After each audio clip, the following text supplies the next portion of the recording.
I'm not versed to use VTubers, so aesthetic is fine. I want to improve as an artist so I can commission in the future. Okay, here, let me open this art piece. Let's zoom in a little bit. Okay, is this a 3D model or a 2D model? I can't tell. It looks like it's a 3D model that you drew 2D on top of, but I'm not 100% certain. 2D? Okay. Do you have a recommended minimum hours somebody should stream when they're barely starting? Like about 2 hours. I wouldn't exceed 2 hours. It's like too excessive. I use a 3D as a template. Oh, makes sense, makes sense. Okay, do you mind if I draw over your piece? I think that's probably the best way I can kind of like convey what I'm trying to kind of explain. So a couple things. One, I wonder what canvas size you're working in because I'm zooming in here and it does look a little bit pixelated. I did straight up open this, so I should be able to change canvas size. 660 versus 650. Ooh, okay, this is a little bit small. I would work in a larger canvas. I work in a minimum 2000 by 2000. Oh, okay, maybe the image just exported small then. Okay, that's probably like an image export issue. So let me see. Let me do some color selection here. Okay, so I do notice this is maybe like, this is also probably my personal preference based on the color that I like to work in. But I would try to avoid picking colors from like pretty much all the way to the right of this color square here, or all the way to the left. All the way to the left is super desaturated. All the way to the right is very saturated. And typically colors IRL just never look that bright. Yeah, this could probably chat on the quality, yeah. Because I was like, it's a little bit pixelated, but I feel like if you're drawing in Clip Studio Paint, especially with a 3D model, you wouldn't work in a canvas that's that small. So I was just trying to like use some context clues there. So what I would kind of do is like use maybe a little softer color and then use pops of like bright saturation. So that's kind of like how I kind of like to color. So I will like throw in some brighter colors here or there to kind of like add a little bit of pop, but I try to avoid working extensively in very saturated colors all the way over here to the right because it does look a little bit like of an eyesore kind of. So again, I kind of like what you have going on with the hair. I do notice that you were using the symmetry tool for a lot of things, which I think works perfectly fine when drawing like parts of, you know, you're drawing the eyes, the mouth, whatever, using the symmetry tool, so you're trying to, you know, make sure it is balanced out. I think for a VTuber model, totally fine. I would avoid using too much of the symmetry now when it comes to like other aspects of the model, like the hair.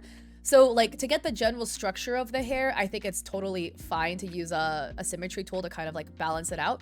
But I would kind of like, you know, love a little bit more variation with what's going on. So I'm kind of, oh gosh, this is gonna be like super big, but you know, like you have a little like strands of hair going on, so I think it would be kind of fun if like maybe one strand of hair was like maybe, you know, kind of like going in like this, and then the other strand of hair was, you know, it's a little bit similar, but it's not like completely symmetrical. So again, there's some movement going on. It's a little bit different. A big one that I do want to touch upon is line art. So in VTubing especially, line work is pretty important because it's kind of how you can you can have an easier time separating hair pieces and stuff to then rig up for your model. If there is no clear separation between the hair strands, it does get a little bit tricky. So a couple of things with line work specifically. One, I would try to avoid working with like very harsh colors. So this is, you do use a good amount of pure black. So a lot, yeah, do not focus on making it perfect. That was a big mental block, Cyndikate, that I actually had too.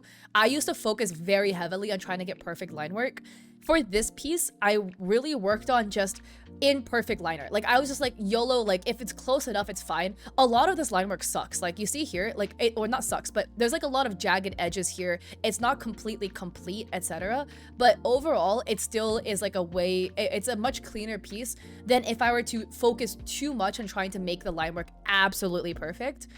VTuber models might be a little bit different. You might want to be a little bit cleaner than what I did here, but still you don't need to stress too much about making the most perfect line work ever because it can actually backfire. So for the line work, yeah, I would avoid using pure black. It's just a very harsh color, which again, pure black and pure white, which you also use for the eyes, are not colors that are just normally found in every day in general. And secondly, for line work, I do notice that at some points you kind of like airbrushed over the line work, which I do like coloring line work. I think it's a great way to kind of make it look more natural, but I'm gonna be a little blunt here. It kind of looks like you flattened all of the line work and the art, the color the base color onto one layer and then airbrushed over everything, if that makes sense. So what I kind of see here is to me, it kind of looks like you went like this, maybe like, I'm just pretending this is like a strand of hair. You drew like a strand of hair and I'm gonna roughly kind of like color this in. So it kind of looks like you did something like this, where you had a strand of hair and then you added like maybe a little bit of like some like hair detail, and then you flattened everything onto the same layer and then airbrushed over everything with like a screen layer like this. Oh god, this brush is huge. So it kind of looks like you did something like this, which like isn't bad, but it does look a little muddy basically, because now this line work is like almost the same color, almost the same shade as the actual hair. But then in other parts of your hair, it's like there's a very big contrast between the line work and the hair. So I would avoid doing that. I would keep the line work separate from your actual art piece in general, like the colors, the flat color and the rendering of the base hair, and then brush over the line work on its own. So like this, for instance, is kind of like what I drew for my hair. Oh god. So I put all of the line work together onto one layer. Where did it go? Right. But instead of like flattening everything onto one layer, what I would recommend is add a clipping mask over it. I think I might have already, oh actually I don't think I colored my line work here. But to keep the line work separate, so you can see how the hair detail is all entirely separate. And then I like to grab an airbrush and then select a pretty warm tone, but I try to avoid coming anywhere near black, and then just airbrushing over some of the line work to soften it a little bit. So you can kind of see what I'm doing here, that I'm softening a lot of the colors here. But what happens if the line work, like this, right? If I did it like this and the line work now becomes way too close to the actual color of what is below the line work, the actual base color, it does end up looking a little muddy. So let me try to, let me undo that. But yeah, see, so it's fine here because it does stand out above the red, but over here when my part of my hair is actually brown, the maroon color was blending too much into the brown and it ended up looking a little muddy. So I would keep the line work separate from your actual base color. For drawing hair, I would kind of avoid drawing too many sketchy lines with no purpose. So I struggle a lot with drawing hair actually. Like, see, look, like here you have a lot of like sketchy lines, but there kind of is no purpose or direction to the line, so it does make the hair look a little muddy. I struggle to draw hair like so much. But so I like to watch Colleen. I think she has amazing hair tutorials. But she has like a whole bunch of hair tutorial videos, and these videos have helped me so much in drawing hair, because I would do the same. Like I would always just draw lines because I literally did not know what else to do with hair. What she said in her video was to treat hair like bananas. And it was actually a really crazy thing, but it helped me improve my hair a lot. And I'm like really bad with drawing hair. So what she said in her video was basically on your model, or whatever I'm gonna pick a way darker green. I like to sketch in green. But you just pick a point and all your bananas are going to come out of this point. Or I'm gonna pick one a little bit higher, maybe up here. And then we're just gonna draw a whole bunch of bananas, okay? So I'm just gonna follow the same intent that you had with your hair. So we have like one strand kind of coming down like this, and then, you know, we're gonna draw another banana going this way. Okay, so here is another banana, and then here is a smaller banana. Because you have 3 strands here. So here is a smaller banana, and then here is another wavy banana. Woo! So we got 3 bananas here, and then this whole chunk, I'm just trying to like follow again what you did. So this is like 1 banana, this is another banana, and then this part that's curving in towards the eye is gonna be a banana. No, literally, that's what Colleen said in her video, and it actually helped me so much in terms of drawing hair. I'm not even joking. So I'm just gonna draw a bunch of bananas. So these are all a bunch of hair bananas, like a lot of hair bananas. Yeah, I love monkeys too, so this is very on brand. And then we're gonna like flesh this out so it actually gives the hair like some volume, so it's not looking too flat, you know. More bananas, yay! Jaded Grizzly, thank you for the follow. Welcome. But yeah, okay, you kind of see what's also the bananas make animating it for modeling so much easier too, because now you can animate each banana individually rather than having kind of like blocks of hair that you're like, then how do I animate this? And then the other thing too, I love art. I actually have art subscriptions to art classes. And this one other art class that I took, she said, this artist said, to treat hair like ribbons, which also helped me a lot. So these strands kind of look like little shoelaces, but we can be a little bit more dynamic with what we're doing with these ribbons, right? So I'm just gonna treat the bangs as bananas, and then, or any short pieces of hair, and longer pieces of hair, treat it as ribbons. I think thinking of it that way will make drawing hair way easier. So again, because you're going for this like very long, flowy piece of hair, I also would try to avoid treating all of the hair as one piece, as like a big blanket kind of.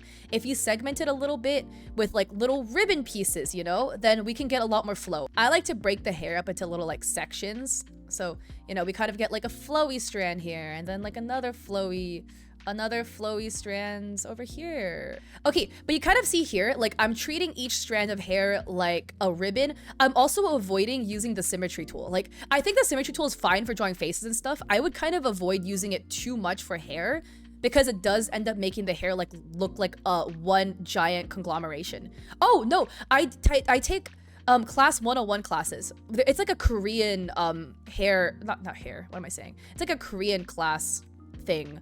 There's a lot of great artists, and like there's Korean artists, but there's also a lot of English speaking artists on there too. So it's a good variety. Okay, but now we have a hair base. So I'm gonna hide your model for a second.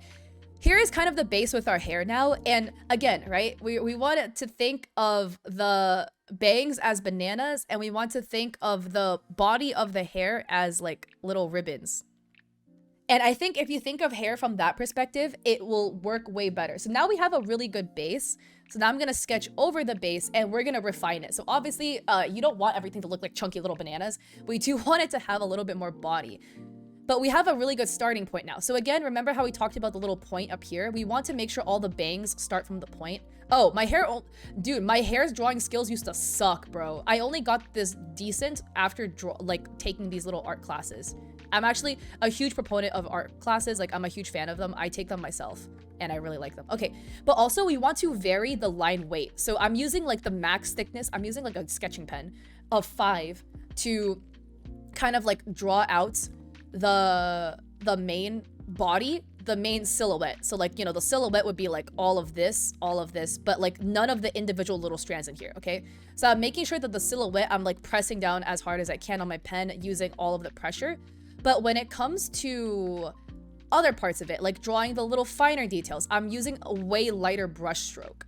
And then again, we don't want to use like full bananas, you know what I mean? It does get a little bit muddy if you do that too much. So if you notice, I'm adding like some little baby strokes here or there. So I'm not like completing the banana all the way all the time. I think that adds a nice variety to the hair. So if you notice here, like I didn't complete the banana. The banana intent is there, but it's not like a fully finished, fleshed out, but oh god, like fully drawn out banana. So that I don't know, I think it adds a nice variation to hair. So I'm doing this again with the side bangs kind of. So we're kind of like drawing the little, I don't want this to look too banana-like, you know? I do want it to have some more movement in it, so I'm gonna add a little bit of a little flip. I think that could be really cute. One thing that we also do want to avoid when it comes to just drawing hair in general is having too many pieces that are of the same length. So you see right here how like all 3 bang pieces are like of the same length. It does tend to look a little heavy, unless that is something you're like trying to go for your art, which then like that's just like a stylistic choice.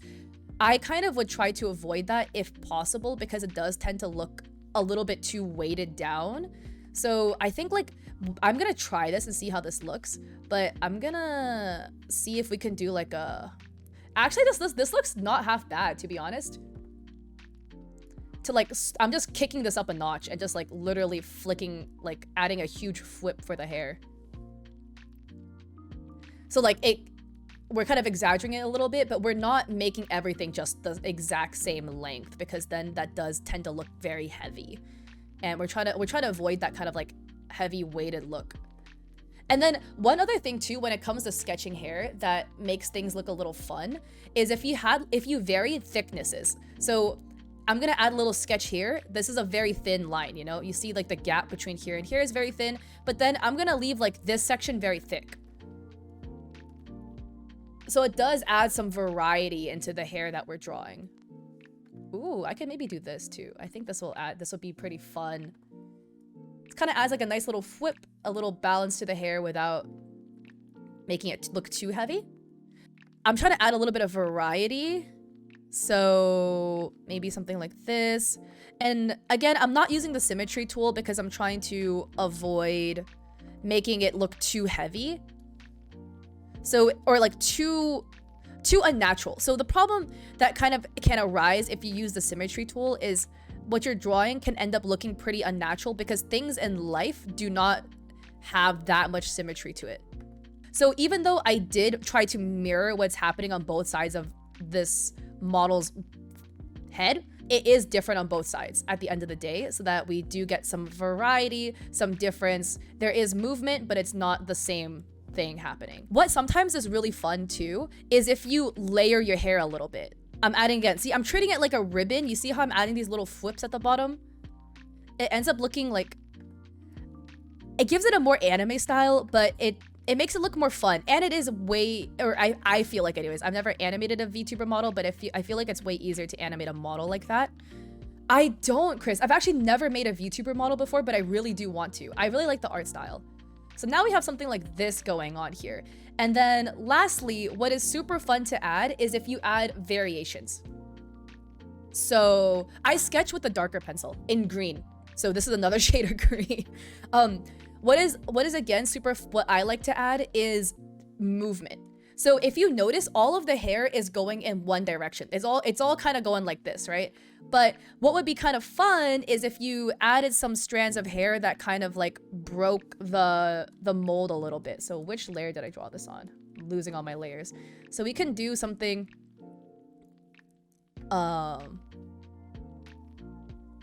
maybe like a strand of hair like this.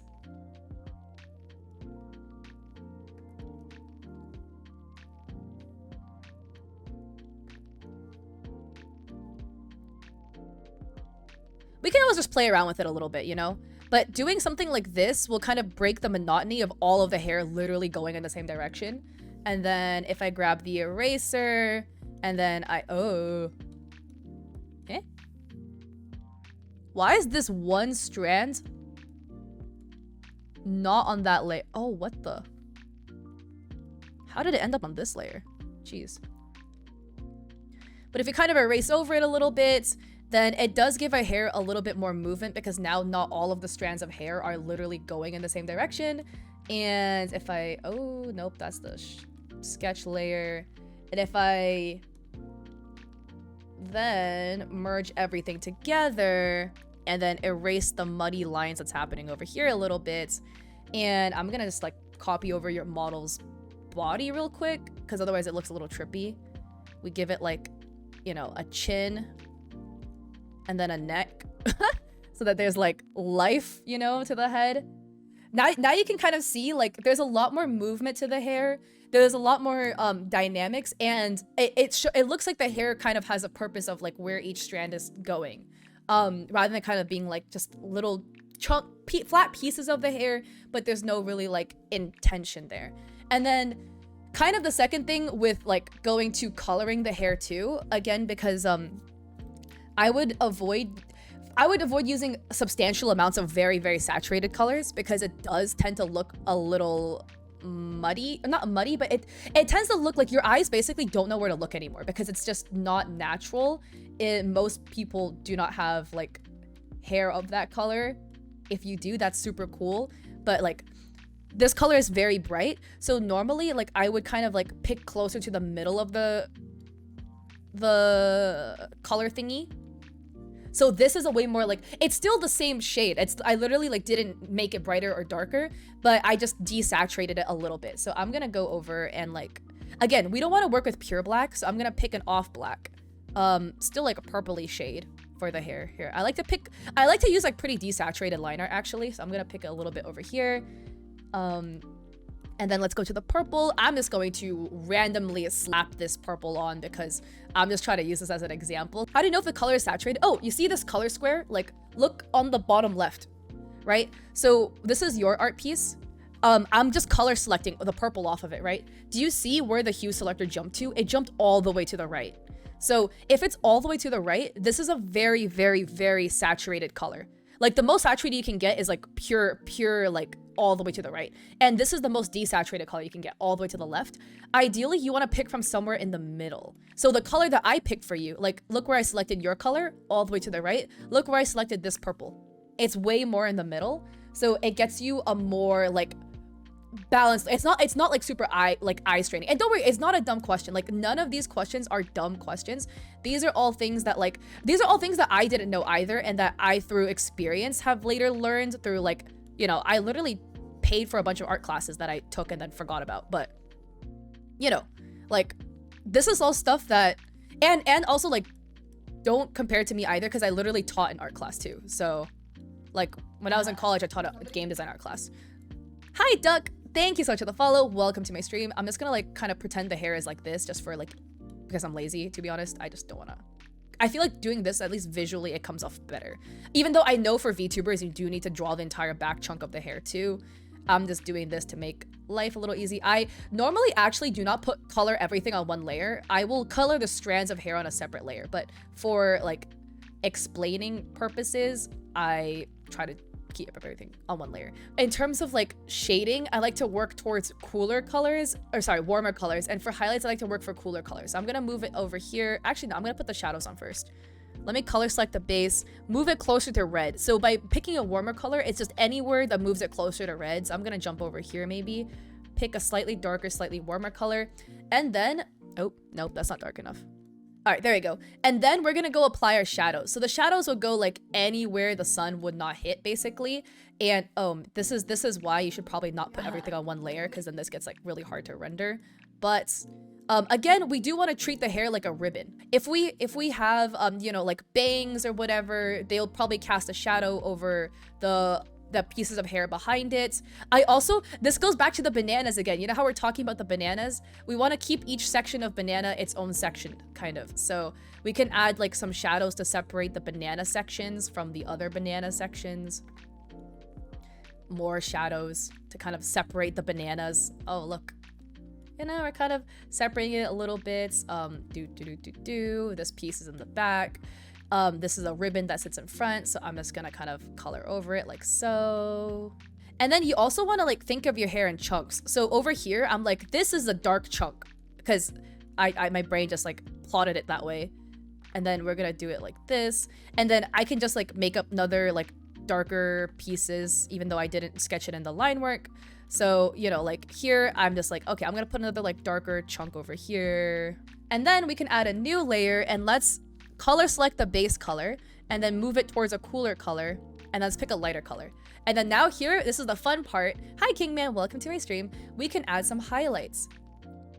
So adding the highlights is always fun. I just kind of like putting it towards the middle of these bananas. Again, I keep calling these bananas, but you know, these are all like in the middle chunks of the bananas. So, you know, we can add some highlights here. Because your head is round, I like to like ring the highlight like this. You know, rather than like, so one mistake of like what people do when they highlight is they just go straight across like this.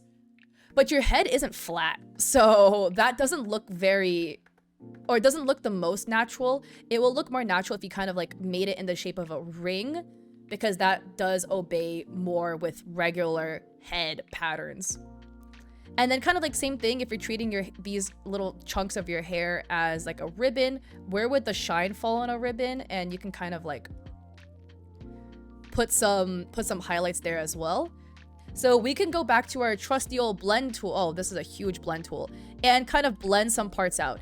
But what also kind of like helps your art not look too harsh, if you don't blend everything. So you see how I'm gonna use this as this chunk of hair as an example. You see how I have this huge chunk of hair, right? This like huge shadow. What we should not do is take the blend tool and literally go crazy until you cannot see any harsh edges anymore. This looks too muddy. What you should do with the blend tool is like leave a soft edge and leave a hard edge. So you see how I blended out one side, but do you see how, okay, do you see how this side is very soft, right? This side is very soft, you can barely see it, but I left a hard edge. I left a hard line. That's how like shadows fall naturally in hair, right? You'll have a chunk of hair that sits in front, and then there might be a soft shadow to catch on it, but then that's it. If you have like very rarely for hair will you have like one like big soft shadow across it. That normally happens to very round, very squishy things. Even your face and your body wouldn't really have only soft shadows. The same thing goes here, you know, this edge here, like we can soften out this a little bit, but I'm still, if you notice, I still leave a hard edge. Like I'm still leaving like a harsh shadow in half of this. But you kind of see what we did here? Like it still looks very naturally like hair for the most part, because I balanced out the soft and the hard shadows. I'm sorry, my shading is very messy because for like speed's sake, Cyndikate was talking about was trying to blend 2 different hair colors. So I'm just gonna randomly pick. It's way easier to blend hair colors that match than hair colors that just don't match. I'm gonna pick purple and blue. I feel like that's definitely gonna be a harder color to blend together. So I'm gonna use this as a challenge. Let's do an ombre. So what I did, you see all the, so basically this one is my shading layer. This one is my highlight layer. I made a layer below all of that, right above the base color, and I'm gonna slap on this teal. Oh wow, this is very, very teal. What makes blending better? So again, our base color is purple, which is all the way over here on the color wheel. The teal that we want to blend in. And again, it is easier to blend colors that are closer together than further away, which is why I picked teal. It's a little bit harder. Is to pick a color in the middle and put that in between the 2 colors. So you see how on this side, I only have purple and teal, and on this side, I put purple and teal, but I put the intermediary blue color in between, and then we can blend all of that out together. It will blend way nicer than if you were to only use purple and teal with no middle color, simply because they are so far apart from each other on the color wheel. If they're close together, like if you want purple into blue or purple and pink, those are really close to each other on the color wheel, it'll blend pretty nicely without having to use a middle color. But because these 2 are quite far away, you'll need to use a middle color. Oh gosh, that's an eraser. So I'm gonna grab a blending brush, and then kind of just, you know, throw the blend stuff over it to kind of blend the 2 colors together. Now we do have 2 different colors.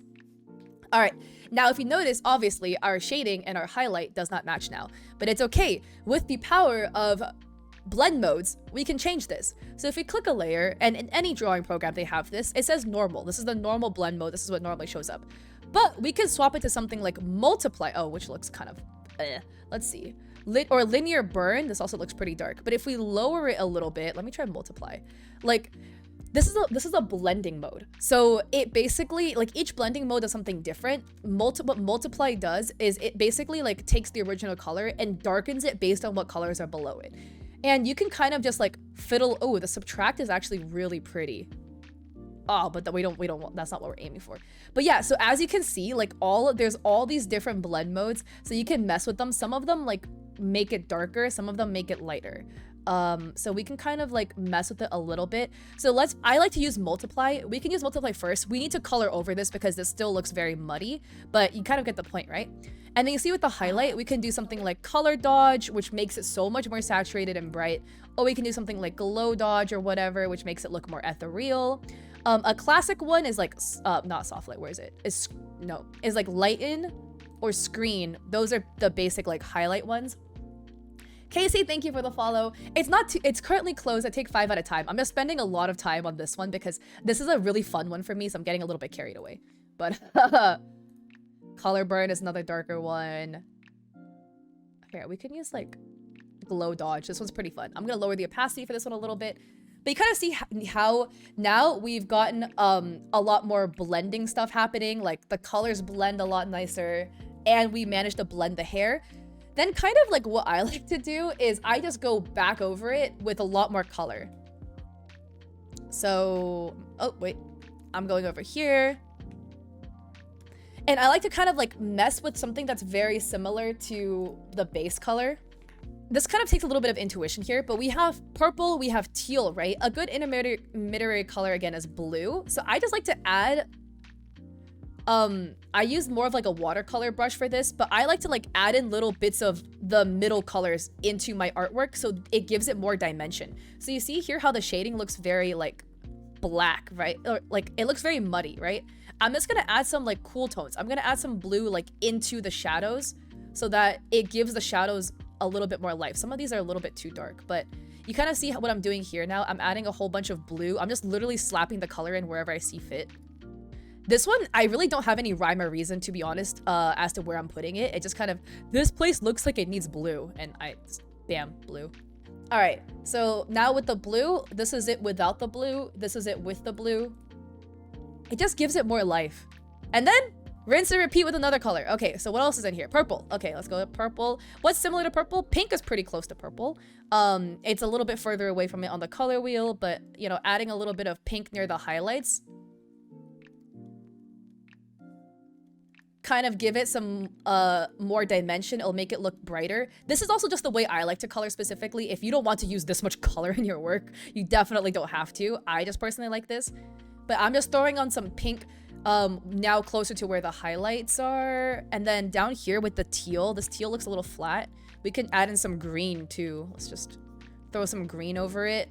So now you see again, because I picked colors that were close to the base color in the color wheel. Like up here, it's purple, right? Pink is only a little bit further away from purple on the color wheel. Down here, we have teal. Green is only a little bit further away from the teal. Yeah, I picked from the center.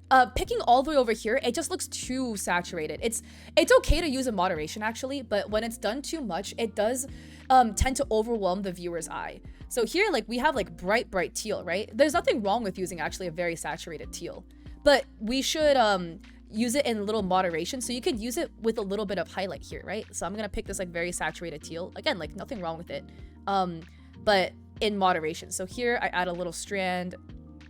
Here we can throw in like one strand of like very bright teal. I think this place would be a good spot to maybe add it. Like it's definitely good to add. Look, it adds a lot more pop to the colors. We can apply the same concept for the pink up here. Let me just pick like all the way over here. Very purple. Yeah, it is definitely, well, it's not possible to print it basically, like, because we're drawing in RGB, which is a digital color profile. If you were to print, you would need to print it in CMYK, and CMYK literally cannot print these colors. So I'm adding the little pops of bright pink, little pops of bright teal. It does give our hair way more life. So without it, with it. Without it, with it. For VTuber models. So some people like to do this in their art style. Hey, this is a stylistic choice. This is really up to you. But I'm just like grabbing the base color, making it a little bit lighter. I actually like to do this in my artwork too.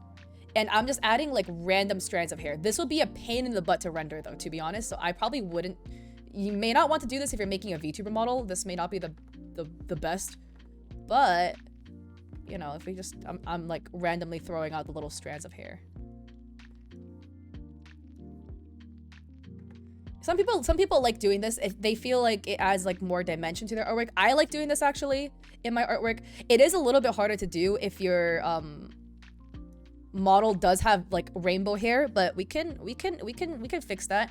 I'm just gonna select the lighter. I'm gonna grab the airbrush. Oh, geez. Airbrush tool, making clipping mask and airbrush the bottom half of it teal so that it kind of blends in with the rest of the hair. Oh, okay. So here it is without the little strands of hair. Here it is with the little strands of hair. It does add a very nice touch for art. It will be a humongous pain in the butt to render and to rig.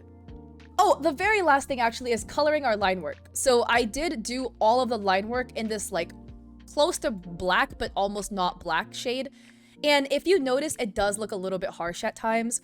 So one thing we can do is select the darkest color of the hair. Again, because this hair is two-toned, the color that you're gonna use to blend in the hair at the bottom part, or blend in the line work at the bottom half of the hair, is not gonna be the same at the top because of the different hair colors. I'm gonna select this like darker teal. I just use an airbrush and I just go over any place that is not the outline, the silhouette, to try to illustrate my point. Oops, that is very dark. Okay, so what I mean by silhouette, okay, is we're gonna leave everything of the silhouette line art the dark almost black color. So basically, I'm gonna use a color that's easier to see. Everything that is the outline here. So all of this stuff, if you were to make your artwork black and white, every part that would be touching the outside will be left black. That's true, actually, with the little like face things. So that's what I mean by silhouette. So going back to our line work. Where did my line work go? Yes. Oh no, where's the color that I chose to brush everything in?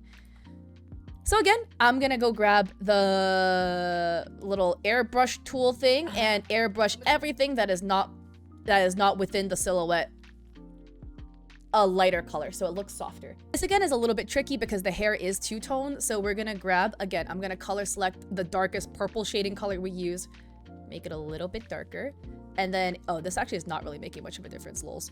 But airbrush a little bit over it.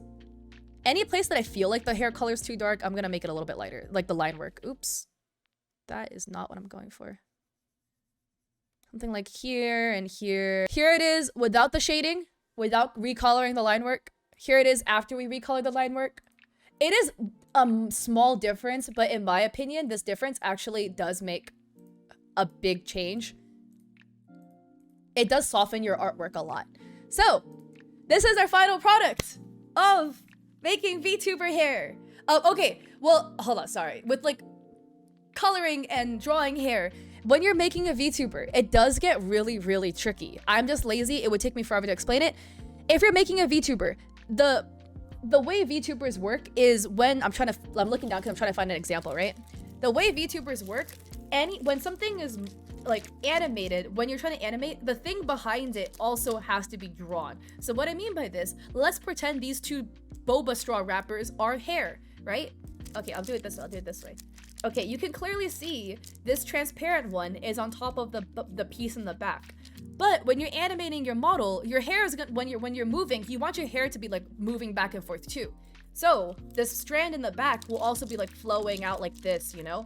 So when you're drawing a VTuber model, you do need to draw what's in the back too, because let's say you only drew this little part that sticks out, right? Well, when the hair animates and flows out this way, what about this chunk up here that will then like be revealed from behind straw A? You need to draw the full strand. So when it comes to drawing a VTuber model, we do need to break it up by chunks. So typically the way you would kind of like segment a VTuber, again, I've never made a model, but I have animated before. So I know how like these skeletal animations work. Like, oh, I did not want to use the airbrush. Whoopsies. Like, let me use this brush again. So we'd want to do like every single strand of hair needs to be completely drawn in. So all of these little strands need to be on their own layer, on their own file. And then like, let's even say like this back piece here needs its like full chunk. And then the piece in front, you also need to draw like the full chunk under it. And then the bangs for the banana, depending on how you want it to move, like this whole thing needs to be one chunk. This whole thing needs to be one chunk. Rinse and repeat. All of the hair needs to be segmented like that for a VTuber model. But I'm just giving you a sketching, drawing, and rendering tutorial, so I am being lazy. I'm not accounting for that in this piece specifically.